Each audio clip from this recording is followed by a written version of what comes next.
শুরু করি।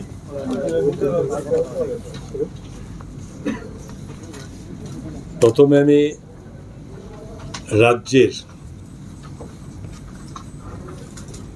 সমস্ত মিডিয়া বন্ধুদের আমার শুভেচ্ছা স্বাগত জানাচ্ছি। আজকে আমরা রাজ্য অর্থ দপ্তরের পক্ষ থেকে, সরকারের পক্ষ থেকে 2026-27 এই অর্থ বর্ষের যে বাজেট আমরা পেশ করেছি এবং তার মোট অর্থরাশি 34,212.31 কোটি টাকার বাজেট আমরা পেশ করেছি।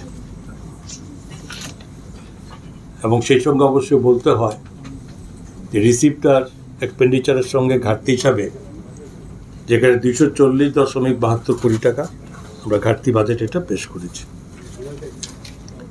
এবারের বাজেট আমরা জানেন যে ভারত সরকার, আমাদের মাননীয় অর্থমন্ত্রী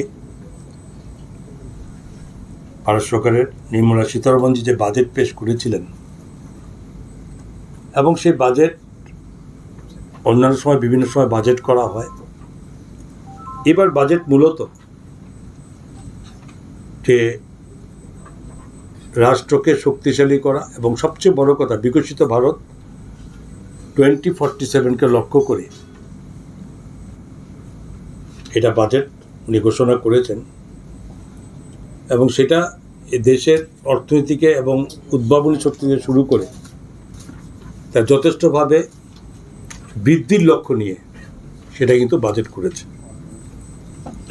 ঠিক তেমনি আমরাও আমাদের রাজ্যের এই 2047 বিকশিত ভারতের সঙ্গে সঙ্গে আমাদের রাজ্যের মাননীয় মুখ্যমন্ত্রী যে বিকশিত ত্রিপুরা 2047 আমরাও রোডম্যাপ তৈরি করেছি এবং সেই লক্ষ্যকে সামনে রেখে শুরু হয়েছে আমাদের যাত্রা এবং তাকে শক্তিশালী রূপ দেওয়ার জন্য, সঠিক জায়গায় পৌঁছানোর জন্য ওই 2047কে লক্ষ্যে ওখানে পৌঁছানোর লক্ষ্য রেখেই শুরু হয়েছে বাজেটের এখন আমরা তৈরি করা।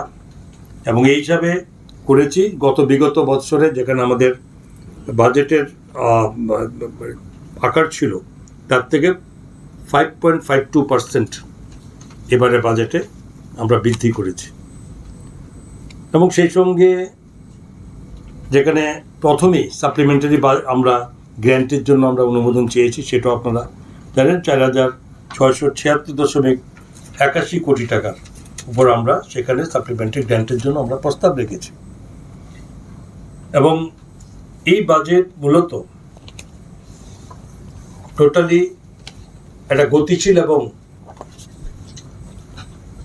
মূলধনী ব্যয়ের উপরে গুরুত্ব দেওয়ার বাজেট, যেখানে রাজ্যের সর্বস্তরের মানুষের এবং রাজ্যের অর্থনৈতিক কাঠামো ইনফ্রাস্ট্রাকচার তৈরি করা এবং এগুলোর মাধ্যমেই যে আগামী দিনে যেখানে ভবিষ্যৎ কর্মসংস্থানের ভবিষ্যৎ থেকে শুরু করে যেটাকে বৃদ্ধি পাবে, তো এটাকে লক্ষ্য রেখে করেছি। যেবার এটাও ঠিক যে আমরা গতবার দেখুন যে 2025-26 সালে যে আমরা মূলধনী ব্যয়ের উপরে আমরা রেখেছিলাম বাজেটে, এবারে তার থেকে 13.19% বেশি এই মূলধনী ব্যয়ের বাজেট আমরা করেছি, যার মূল্য 8,945.92 কোটি টাকা। এই মূলধনী ব্যয়ের উপরে এই বাজেটের আমরা এই প্রবিধান রেখেছি।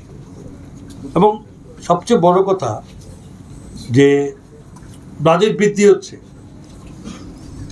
আমরা সরকারে আসার আগে যে বাজেট দেখেছিলাম যে বিলো 15,000 কোর্সের বাজেট ছিল এবং সময়ের সঙ্গে সঙ্গে বাড়তে বাড়তে আজকের দিনে 34,000 এবং 212.31 কোটি টাকা বাজেট আমরা পেশ করেছি, দ্বিগুণেরও বেশি।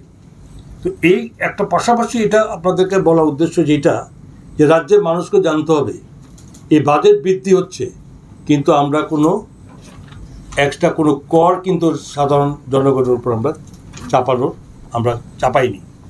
বিনা কর বৃদ্ধি কোনো কর চাপিয়ে দেওয়ার থেকে বাইরে থেকে আমরা এই জায়গায় পৌঁছেছি। এটা প্রথমত কারণ যে কতগুলো পয়েন্টের উপর কিসের প্রশ্ন আসবে, তার কিসের ভিত্তিতে বাজেটের টাকা বাড়ছে।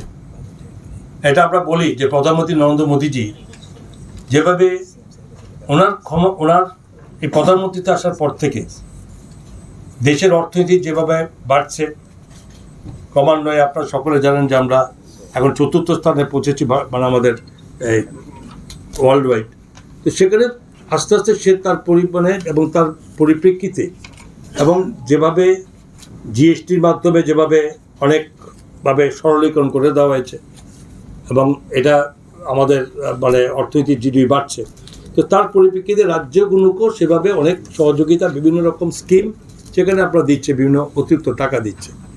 এবং সবচেয়ে বিশেষ করে উত্তর ভারত মানে আমাদের উত্তর পূর্বাঞ্চলে যে এখানে আলাদাভাবে দেখা হয়েছে যে আমাদের প্রত্যেকটা রাজ্যকে এবং এখানকার নতুন যেভাবে উন্নয়নের রূপরেখা ধরেছে, এতে অনেকাংশে সেন্ট্রাল স্পন্সর স্কিম অনেক টাকা বেড়েছে, বিভিন্নভাবে বেড়েছে।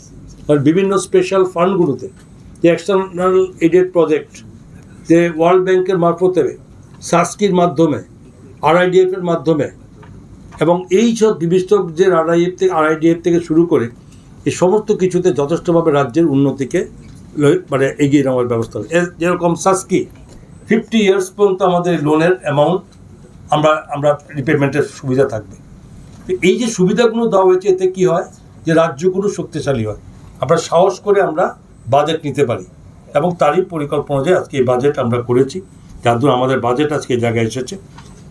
এবং এই বাজেট এ রাজ্যের যে ইনফ্রাস্ট্রাকচার তৈরি করা এবং ক্যাপিটাল এই যে এক্সপেন্ডিচার মাধ্যমে শুধুমাত্র দালান বাড়ি বানানো নয়, এতে অর্থনীতিকে মজবুত করে আগামী দিনে এই যে টোটাল মানে রোজগার যে স্বরোজগার মানে প্রত্যেকে বৃদ্ধি করার জন্য অন্যতম লক্ষ্য এভাবে হয়।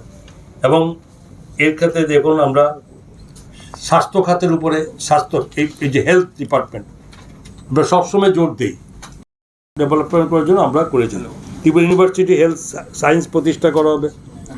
তো এইভাবেই ধরেন প্রত্যেকটা শিক্ষাক্ষেত্র বললাম, এগ্রিকালচার বললাম, গ্রামীণ ব্যবস্থা বললাম, তো মানে এই সমস্ত দিক দিয়ে থেকে শুরু করে এবং বিভিন্নভাবে সবচেয়ে বড় কথা হচ্ছে এবার কেন্দ্রীয় সরকারের যেখানে আমাদেরকে নতুন করে কতগুলো হাইওয়ের জন্য আমাদেরকে এবার প্রস্তাব দিয়েছে প্রায় 1900 কোটি টাকার উপরে, 1900 কোটি টাকার উপরে সেখানে আমাদেরকে দিয়েছে, যার ধরুন কয়েকটা বড় বড় রোডের সে দায়িত্ব আমরা নিয়েছি, যেটা বাজেট আমরা বলেছি।